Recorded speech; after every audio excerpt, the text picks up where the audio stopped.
आनन्दार्य मध्यमाम् अस्मदाचार्यपर्यन्तां वन्दे श्रीगुरुपरम्पराम्।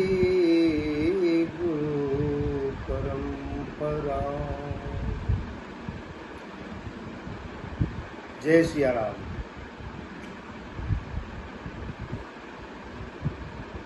हमारा भारत देश एक धर्म प्रधान देश है।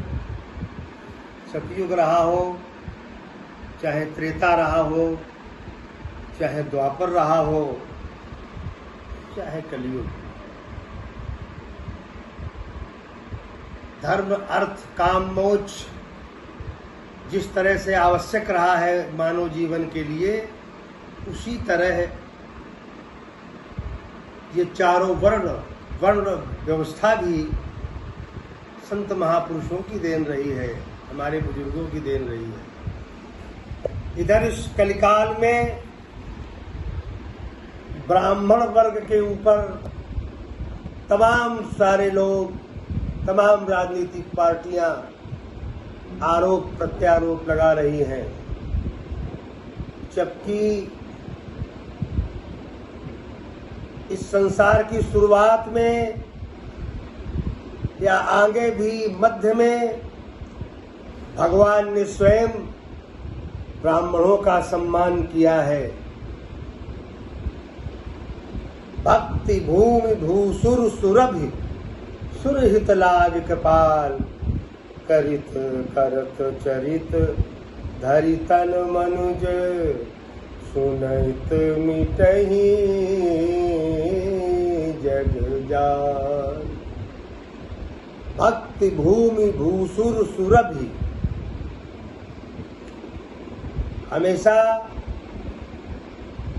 ब्राह्मणों के लिए, देवताओं के लिए, गौ के लिए इन पर जब कष्ट आया, जब तब परमात्मा ने अवतार लिया। जेहि जेहि देश धेनु दुज पावहि नगर गांव पुर आग लगावहि। ये रावण का साम्राज्य था। जिस देश में गौ और ब्राह्मण होते थे, उस नगर को आग लगा दी जाती थी। ऐसे में गौ माता ने स्त्री का रूप धारण किया और पुकार लगाई, जिसमें ब्राह्मण भी थे, और हमेशा ऐसा होता आया है। भगवान ने आश्वासन दिया कि हम अवतार लेंगे और दुष्टों का विनाश करेंगे। ब्राह्मणों को हमेशा भगवान भी मानते रहे।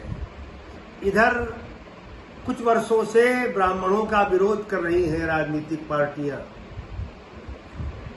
हम ये जानना चाहते हैं, जनसंघ के संस्थापक कौन थे? श्यामा प्रसाद मुखर्जी, ब्राह्मण। भारतीय जनता पार्टी के संस्थापक कौन थे? अटल बिहारी वाजपेयी, ब्राह्मण। कांग्रेस के संस्थापक कौन थे? पंडित जवाहरलाल नेहरू। मुलायम सिंह को किसने पढ़ाया? ब्राह्मण ने। मायावती पर जब हमला हुआ तो किसने बचाया?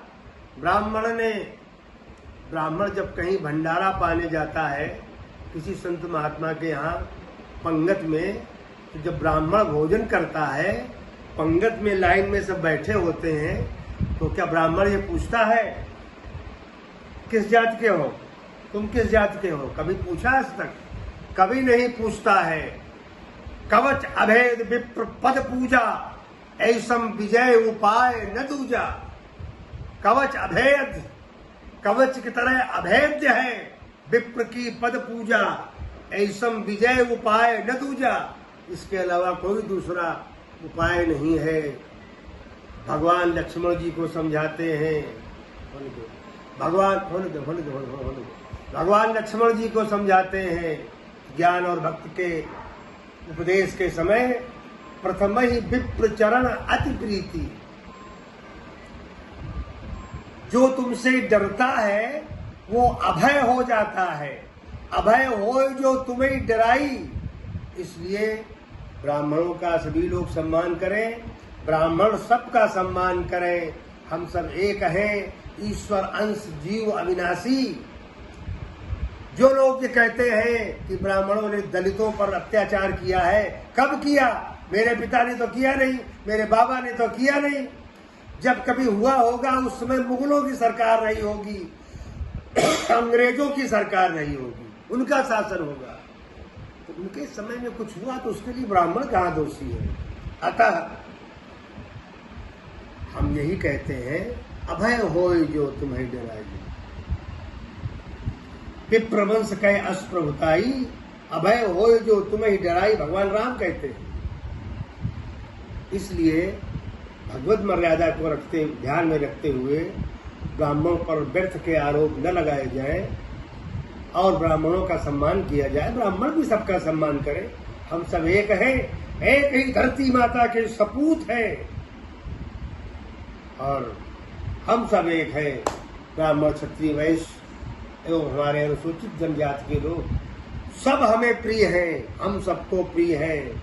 हाँ, असमानता कुछ हो सकती है तो उसे प्यार से दूर किया जा सकता है, आध्यात्म के बल पर दूर किया जा सकता है।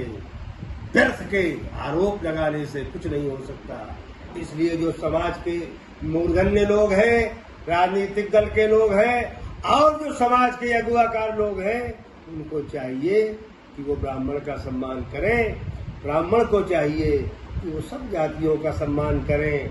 जैसे हमारे 4 पुत्र हैं, जो पुत्र कमाता है वो हमें अधिक प्यारा होता है, तो जो नहीं कमाता क्या हम उससे प्यार नहीं करेंगे? कोई बच्चा श्रेष्ठ होता है, कोई श्रेष्ठ नहीं होता, निचली कक्षाओं में फेल हो जाता है, कोई बहुत बड़ा योग्य विद्वान बन जाता है, IAS बन जाता है, तो क्या हम उन छोटे बच्चों को जो IAS नहीं बन पाए, टीचर नहीं बन पाए, इंजीनियर नहीं बन पाए, राजनेता नहीं बन पाए, निचले पायदान पर है, तो क्या हम उसे प्यार नहीं करते? वो भी हमारे बच्चे हैं। इसलिए ब्राह्मणों का सम्मान करना सीखिए। यही रामचरितमानस का संदेश है, राम जी का संदेश है, कृष्ण जी का संदेश है। हम उन ऋषियों की संतान हैं जिन्होंने हमेशा ब्राह्मण का सम्मान करना सिखाया है। हम उन पूर्वजों की संतान हैं जिन्होंने, हम स्वयं ब्राह्मणों का सम्मान करते हैं। हम ब्राह्मण हैं, लेकिन मेरा भी कर्तव्य है कि ब्राह्मणों का सम्मान करें, आचार्यों का सम्मान करें, संतों का सम्मान करें, अतिथि का सम्मान करें, बड़ों का सम्मान करें। कोई किसी भी जाति का क्यों न हो, अगर बुजुर्ग है तो हम उसका भी सम्मान करें, और हम करते हैं। इसलिए जो राम जी का संदेश है, अभय हो जो तुम्हें डराई, उसका पालन कीजिए। ब्राह्मणों का अपमान मत कीजिए। अगर ब्राह्मण का अपमान किया जाता है तो भगवान का सिंहासन हिलने लगता है। इसलिए ऐसा न हो कि राम रोष पावक सो जरई, कहीं ऐसा न हो जाए। इसलिए हमारी प्रार्थना है, ब्राह्मण सबका सम्मान करें, सब ब्राह्मणों का सम्मान करें। जय सिया राम।